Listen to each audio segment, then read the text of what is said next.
What's up? It's your boy Carcino here. Let's talk about it.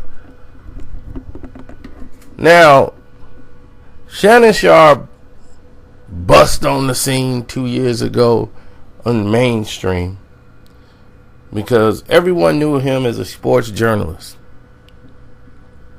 back when he had the CBS role, when he used to break down the games. And he was funny even being a journalist. He was funny when he was in the locker room during Super Bowl week. He was there. He was that guy. Now, he used to make guest appearances on shows such as First Take. And Skip Bayless knew, if I do this show and I leave and go to Fox and take all that money, the only person I would want to share this money with, who I know would bring the ratings in, that the public don't know yet, is Shannon Sharpe. And sure enough, that's what happened.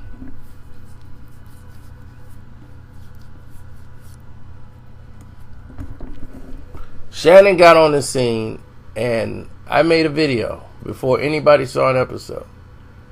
And I said, this show is going to be incredible because most of you guys don't know Shannon Sharpe and what he's going to bring to the table. You already know what Skip's going to do. But you don't really know what Shannon Sharpe's going to do. And even he surprised me. Shannon Sharpe became something I've never thought in my life. And with all the characters and all the stuff he putting on the table, and once he put the black and mild in his mouth, he went to a whole new plateau as far as social media. So now they expect him to pull out the Hennessy, the goat mask, and just being loud and just sometimes over the top with how he's talking. So Stephen A. Smith has always made himself appear to be a sports journalist, something that he used to be. But now that they have this show, a lot of people don't realize that they're not being journalists right now. They're being opinionists. So when you're being an opinionist, everything changes. You're able to relax. It's part of entertainment, but it's hard for the person, the athlete that you're talking about, or the coach or whoever, to look at you or say, he's not being a journalist right now. It's just being an opinionist. Because they're crucifying you on television in front of the whole world. So it don't go over well. And we've now seen Stephen A. Smith be more ridiculous almost with his delivery, as far as it's more Shannon Sharpe-ish now than I've seen out of him. Meaning that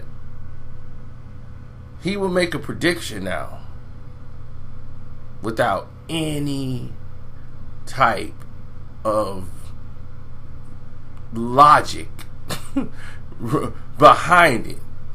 And it's like, what is this? When Shannon Sharpe makes a decision, sometimes it's just based on his heart and his opinion.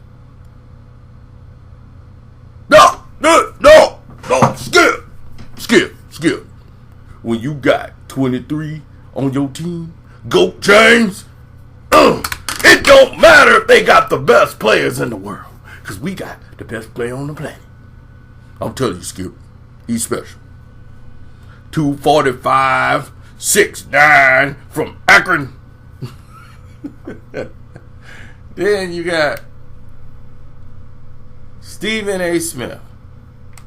Out of all knowledge of the game, all that's out the window, now he comes to flat out supporting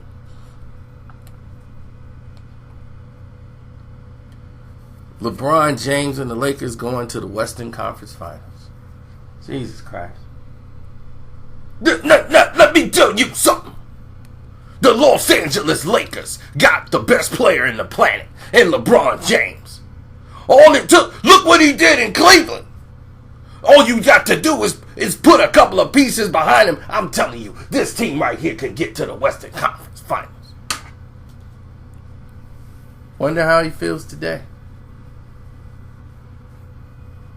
I'm telling y'all, Carmelo Anthony, this is the best move for him. I'm glad he's starting.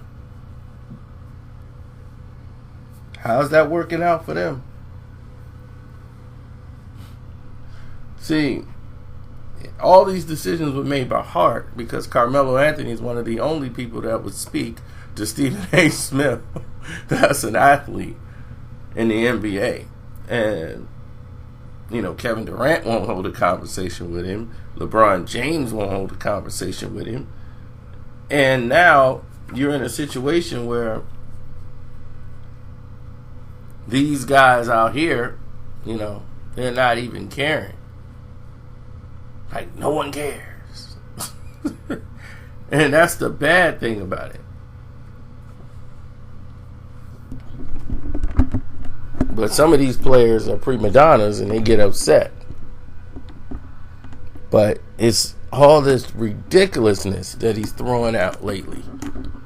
Because he's always been the intelligent guy that sits back and makes his point. But he's never been the guy that really was making ludicrous predictions and,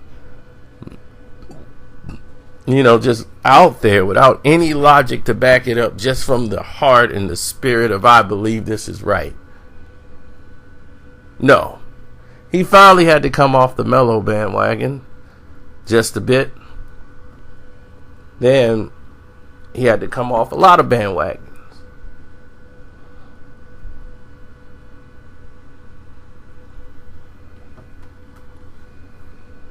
As there were a lot of situations in which they know things that they cannot repeat on the show.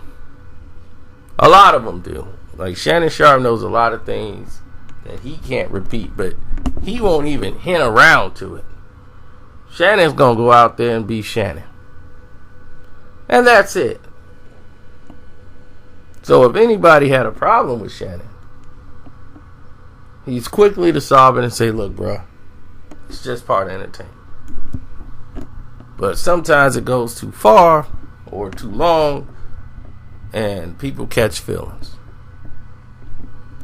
Other people just ignore it. But who knows? What do y'all think? Do y'all see that? Or is it just me? Anyway, you can leave a donation. Y'all can click the link in the description box. We appreciate it. We appreciate all the love. It's your boy Carcino. I'm out.